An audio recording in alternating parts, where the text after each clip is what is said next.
प्यारे बच्चों नमस्कार। आज हम कक्षा 7वीं विज्ञान पाठ पादपों में पोषण का तीसरा भाग करेंगे। प्यारे बच्चों, आज हम पढ़ेंगे मृतजीवी। मृतजीवी क्या होता है? आपने बाज़ार में छत्रक मशरूम बिकते देखे होंगे।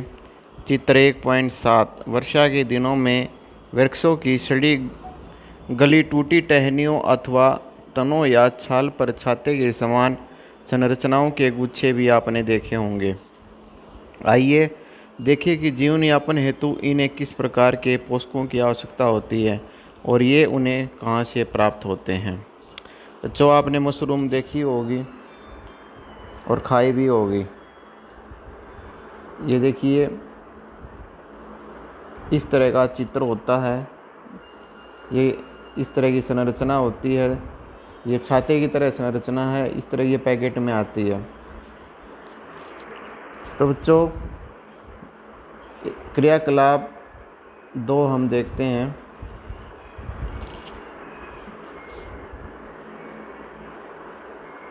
एक 1.2 ब्रेड या डबल रोटी का एक टुकड़ा लेकर इसे जल में भिगो लें। इसे किसी नम क्या होता है जहाँ नमी होती है, एवं उष्ण क्या होता है गर्म, ठीक है, हॉट स्थान पर 2 या 3 दिन के लिए रख दीजिए अथवा उस समय तक रखा रहने दीजिए जब तक कि उस पर रोए जैसी यानी कि धागे जैसी संरचनाएं न दिखाई देने लगे। चित्र 1.8 में दिखाया गया है। ये धब्बे किस रंग के हैं? किसी आवर्धक लेंस या सूक्ष्मदर्शी की सहायता से। सूक्ष्मदर्शी क्या होता है? जो छोटी वस्तुओं को बड़ा करके दिखाए।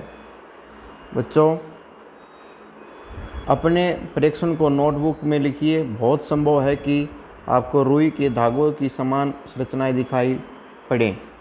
ये जीव कवक या फंजाई कहलाते हैं। इनकी पोषण प्रणाली अथवा पोषण विधि विभिन्न प्रकार की होती है। यह मृत एवं विघटनकारी यानी कि सड़ने वाली वस्तुओं जैव पदार्थों की सतह पर कुछ पाचक रसों का स्त्राव करते हैं यानी कि छोड़ते हैं, तब उसे साधारण एवं विलय के रूप में परिवर्तित कर देते हैं। ठीक है बच्चों। तत्पश्चात इस विलयन का भोजन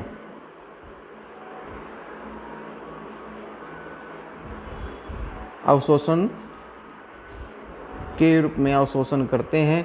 इस प्रकार की पोषण प्रणाली को, जिसमें जीव किसी मृत या मरे हुए और विघटित गले सड़े हुए जैविक पदार्थों से पोषक प्राप्त करते हैं, उसे हम मृतजीवी पोषण कहलाती है। मृतजीवी पोषण प्रणाली का उपयोग करने वाले जीव मृतजीवी कहलाते हैं।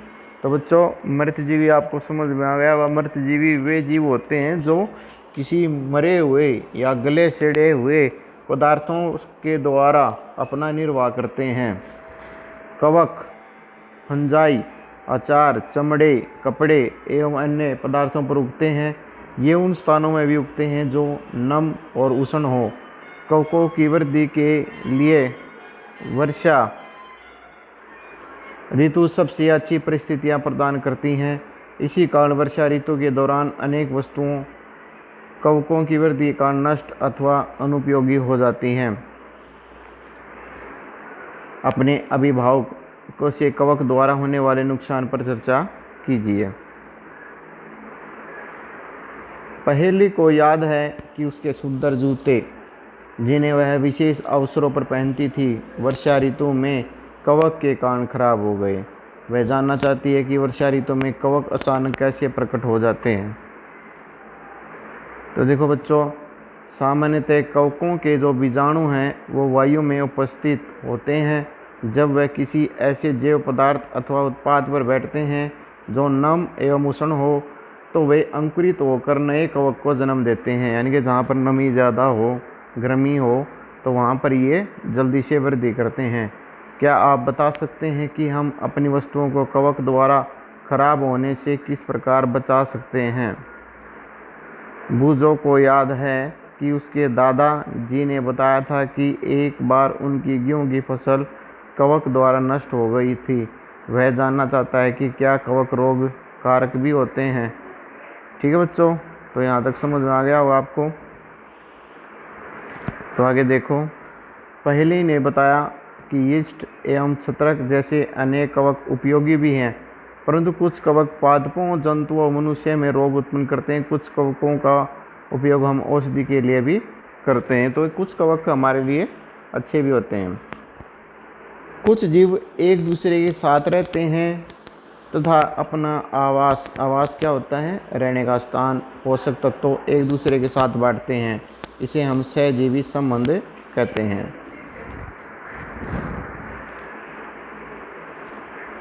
उदाहरणतः कुछ कवक वृक्षों की जड़ों में रहते हैं। वृक्ष कवक को पोषण प्रदान करते हैं, बदले में उन्हें जल एवं पोषकों के अवशोषण में सहायता मिलती है। वृक्ष के लिए इस संबंध का विशेष महत्व है।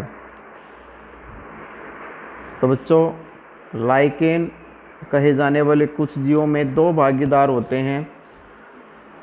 इनमें से एक शैवाल होता है, बड़ा इंपॉर्टेंट है, कई बार पूछ लेते हैं कि भाई लाइकेन में एक शैवाल होता है तो दूसरा क्या होता है, दूसरा होता है कवक। शैवाल में क्लोरोफिल होता है, जबकि कवक में क्लोरोफिल नहीं होता है। कवक क्या करता है, शैवाल को रहने का स्थान, जल एवं पोषक तत्व उपलब्ध कराता है। बदले में शैवाल जो है वो प्रकाश संश्लेषण द्वारा संश्लेषित खाद्य कवक को देता है। तो बच्चों, यह था सहजीवी संबंध।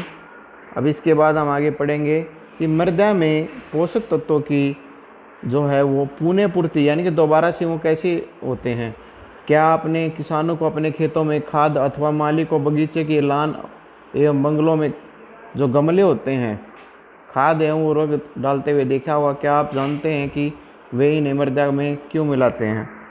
देखा होगा बच्चों आपने,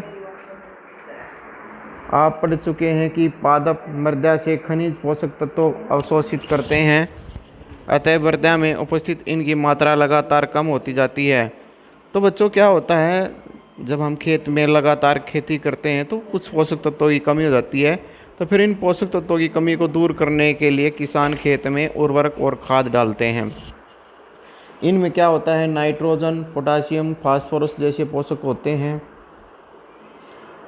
पादपों द्वारा लगातार उपयोग किए जाने के कारण मृदा में उनकी मात्रा धीरे धीरे कम हो जाती है।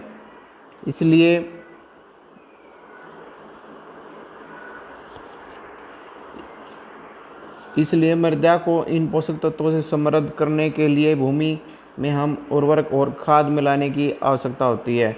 यदि हमें पादपों के पोषण की आवश्यकता के बारे में ज्ञान हो तो हम न केवल पादपों को उगा सकते हैं बल्कि उन्हें हम स्वस्थ भी रख सकते हैं। पादपों को प्रोटीन बनाने के लिए सामान्यतः नाइट्रोजन की अधिक आवश्यकता होती है। प्रोटीन बनाने के लिए बच्चों, ठीक है, पादपों को प्रोटीन बनाने के लिए सामान्यतः नाइट्रोजन की अधिक आवश्यकता होती है। फसल कटाई के बाद मृदा में नाइट्रोजन की कमी हो जाती है, यद्यपि वायु में नाइट्रोजन गैस प्रचुर मात्रा में होती है। बच्चों आपको पता होगा कि जो नाइट्रोजन है वो वायुमंडल में 78% होती है, लेकिन वो पौधे उसको हम सीधे रूप में इस्तेमाल नहीं कर सकते हैं, परंतु पादप इनका उपयोग इस प्रकार करने में असमर्थ होते हैं जैसे वे कार्बन डाइऑक्साइड का उपयोग करते हैं। पौधे नाइट्रोजन को विलेय रूप में ही अवशोषित कर सकते हैं, यानी ले सकते हैं, किस रूप में, घोल के रूप में। कुछ जीवाणु जिनको हम राइजोबियम कहते हैं, वायुमंडलीय नाइट्रोजन को विलेय पदार्थों में परिवर्तित कर देते हैं। कई बार ये प्रश्न 1 नंबर में पूछ लिया जाता है कि मृदा में वो कौन सा या पौधों के पास वो कौन सा जीवाणु होता है जो वायुमंडलीय नाइट्रोजन को विलेय के रूप में परिवर्तित कर देता है, तो वो कौन सा होता है, राइजोबियम। परंतु राइजोबियम अपना भोजन स्वयं नहीं बना सकता। ये चना, मटर, मूंग, सेम तथा अन्य फलीदार पौधों, कौन से बेटा, फलीदार पादपों की जड़ों में रहते हैं। ये जो राइजोबियम है ये जो है फलीदार, जैसे आपका चना है, मटर है, मूंग है, सेम, इस प्रकार के पौधों की जड़ों में ये रहते हैं तथा उन्हें नाइट्रोजन की आपूर्ति करते हैं। अधिकतर जो दालें हैं फलीदार पादपों से प्राप्त होती हैं, इसके बदले में पादप राइजोबियम को आवास एवं खाद्य प्रदान करता है। इस प्रकार से एक दूसरे की सहायता करते हैं। अतः उनमें क्या होता है, सहजीवी संबंध। ये एक दूसरा उदाहरण हो गया। अगर आपसे कोई और अन्य उदाहरण पूछे तो आप ये बताओगे भाई राइजोबियम जीवाणु और जो फलीदार पौधे हैं वे आपस में एक दूसरे को सहजीवी संबंध से रखते हैं। इस संबंध का किसानों के लिए विशेष महत्व है। दालों की फसलों के लिए उन्हें मृदा में नाइट्रोजनी उर्वरक देने की आवश्यकता नहीं पड़ती है। यही नहीं, दाल की फसल उगाने के बाद अगली फसल के लिए भी सामान्यतः उर्वरकों की आवश्यकता नहीं रहती है। तो बच्चों, इस अध्याय में आपने पढ़ा है कि अधिकतर पादप स्वयंपोषी होते हैं। जितने भी पौधे हैं वो स्वयंपोषी होते हैं। बहुत कम ही पादप अन्य पोषण प्रणाली अपनाते हैं, जैसे कि परजीवी एवं मृतजीवी। परजीवी एवं मृतजीवी दूसरे पादपों से अपना पोषण प्राप्त करते हैं। सभी प्राणी अपने आवास, अपने जो भोजन है, आवास के लिए पादप और अन्य प्राणियों पर निर्भर रहते हैं। अतः उन्हें हम विषमपोषी के रूप में समूहीकृत कर सकते हैं, यानी कि उसको हम बांट सकते हैं। क्या हम कह सकते हैं कि कीटभक्षी पौधे आंशिक विषमपोषी है? तो प्यारे बच्चों, ये आपका जो प्रथम पाठ था विज्ञान का, कक्षा 7वीं का, पादपों में पोषण, ये कंप्लीट हो चुका है। तो बच्चों, मैं थोड़ा सा इसके बारे में बता दूं कि इसमें आपने क्या सीखा है। इसमें हमने अभी तक इस पाठ में पोषण के बारे में पढ़ा। भाई पोषण कितने प्रकार का होता है ये भी पढ़ा है। इसके बाद हमने पोषण के जो प्रकार उनको डिटेल से पढ़ा है। इसके बाद हमने ये भी पढ़ा है कि भाई सहजीवी संबंध क्या होता है, सहजीवी संबंध किसे कहते हैं, और जो पौधे को जो है नाइट्रोजन है वो वायुमंडल से कैसे प्राप्त होती है। तो प्यारे बच्चों, आपको ये समझ में आ गया होगा। वीडियो देखने के लिए आपका धन्यवाद।